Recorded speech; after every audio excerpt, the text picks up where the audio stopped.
Bueno, vamos allá. Vamos a borrar de nuestra mente por un segundo todas esas historias superedulcoradas e infantiles que solemos escuchar en las clases de escuela dominical. Nuestro análisis de hoy nos lleva a algo totalmente distinto, una narrativa muchísimo más grande, bastante más oscura y la verdad tremendamente épica. Estamos a punto de explorar una auténtica epopeya cósmica que, sorprendentemente, ha estado ahí siempre, oculta a simple vista. Así que preparémonos para descubrir este mundo invisible. A ver, pensadlo por un momento. Hoy en día nos vuelven locos las superproducciones de superhéroes, los mutantes, las sagas sobre anillos de poder, los universos mágicos, y nos encantan porque, en el fondo, todos anhelamos grandes historias de batallas cósmicas invisibles y entidades misteriosas. Pero, ¿y si los textos antiguos realmente se leyeran como una de estas historias de fantasía sobrenatural moderna? Lo que la fuente de nuestro análisis propone hoy es exactamente eso, que el texto bíblico original es de hecho la mayor epopeya de seres sobrenaturales jamás escrita. Literalmente. Fijaos en este pasaje porque choca de frente con nuestras ideas preconcebidas. Salmo 82, versículo 1. El texto afirma, de forma literal, que Dios no está solo en el vacío dictando órdenes al aire. No, preside una asamblea, un verdadero consejo de seres espirituales inteligentes con los que se reúne para tomar decisiones sobre la tierra. Es decir, tiene un grupo de trabajo. Esta imagen cambia por completo la perspectiva que tenemos habitualmente, ¿verdad?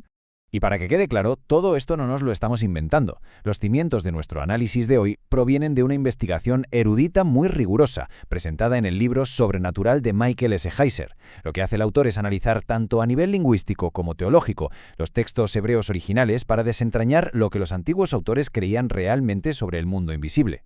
Es fascinante. O sea, la clave aquí, y esto es un cambio de chip total, es entender cómo usaban el lenguaje en la antigüedad. Tomemos la famosa palabra hebrea Elohim. Durante muchísimo tiempo se ha enseñado que es simplemente uno de los nombres exclusivos del Creador, pero resulta que no. El texto revela que es un término que indica residencia, no atributos. Se refiere a cualquier ser cuyo hogar sea el mundo espiritual invisible. Por eso, en la Biblia antigua se usa exactamente la misma palabra para referirse a Dios, a los ángeles, a los demonios e incluso a los espíritus de personas fallecidas. Pasemos a la sección 1. El Edén y los portadores de la imagen de Dios.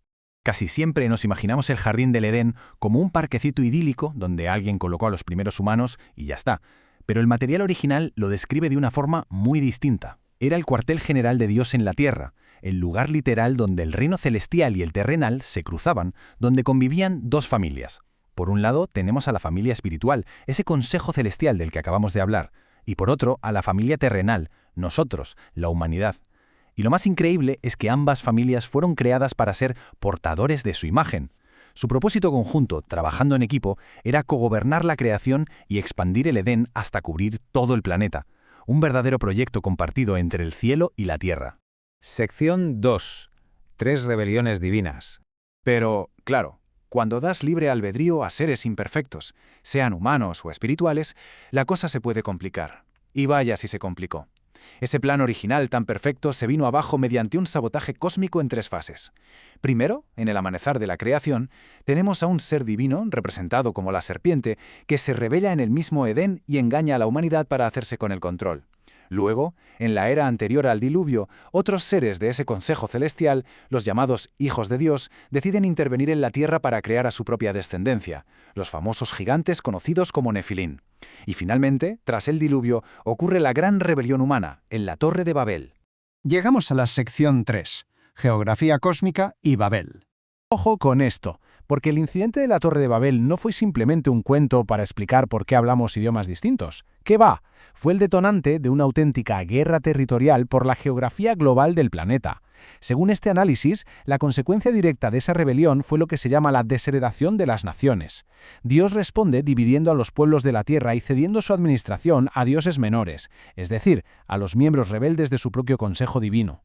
Básicamente se apartó de las naciones y las dejó en manos de entidades espirituales rivales. Es brutal. Y esto nos lleva a un concepto de geografía totalmente nuevo.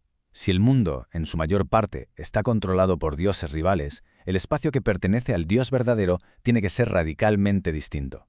Y aquí entra la palabra santidad. No se trata solo de tener un buen comportamiento moral o de ser buena persona. Se trata de una otredad, de una separación absoluta y aterradora entre el espacio sagrado, perfecto, y el territorio profano, controlado por las fuerzas caídas, que está plagado de muerte, caos y enfermedad. Son literalmente dos dominios enfrentados. Sección 4. Comienza la contraofensiva. Evidentemente, el creador no se iba a quedar de brazos cruzados viendo cómo su mundo permanecía en ese estado. Empieza a preparar el terreno para una operación de rescate espectacular. Pero claro, esto plantea un desafío táctico enorme. ¿Cómo se recupera un mundo que ha sido secuestrado por tus propias creaciones espirituales rebeldes? Bueno, la respuesta que revelan los textos no es un ataque frontal, es una estrategia sutil, increíblemente inteligente, que tarda numerosas generaciones en ejecutarse, para que las fuerzas rivales no la vean venir. Para llevar a cabo esta operación de rescate, hicieron falta unos pasos tácticos muy específicos. Primero, al haber desheredado al resto de naciones, Dios decide crear una nueva desde cero, empezando por llamar a Abraham en persona. Más adelante da un golpe maestro al liberar a esta nueva nación de Egipto. Y ojo, las famosas 10 plagas no fueron desastres naturales al azar, en realidad fueron ataques directos y quirúrgicos para humillar y juzgar a los dioses egipcios en su propio territorio. Finalmente, legitima a esta nación entregando la ley en el monte Sinaí, y el texto original detalla que lo hace rodeado de sus huestes celestiales leales, todo un despliegue de fuerza. Pero hay un detalle en esta táctica que es alucinante y que la mayoría pasa por alto. Ocurre en el desierto. Éxodo 23:21 menciona que el ángel del Señor que guiaba a los israelitas tenía una cualidad única. El texto dice, «Pues mi nombre está en él». En la cultura antigua, el nombre representaba la esencia misma de Dios, así que lo que se argumenta aquí es que este ángel no era simplemente un mensajero más, era el propio Creador manifestado en forma física y humana, liderando en persona la carga para recuperar la tierra. Y esto nos lleva al punto crucial y final de nuestro análisis, nuestro verdadero destino. Según esta visión, el papel que tenemos en esta inmensa epopeya cósmica no es pasarnos la eternidad sentados en una nube tocando el arpa, para nada. El plan de rescate consiste en que la humanidad restaurada recupere el territorio, reemplace al Consejo caído y cogobierne este Edén global.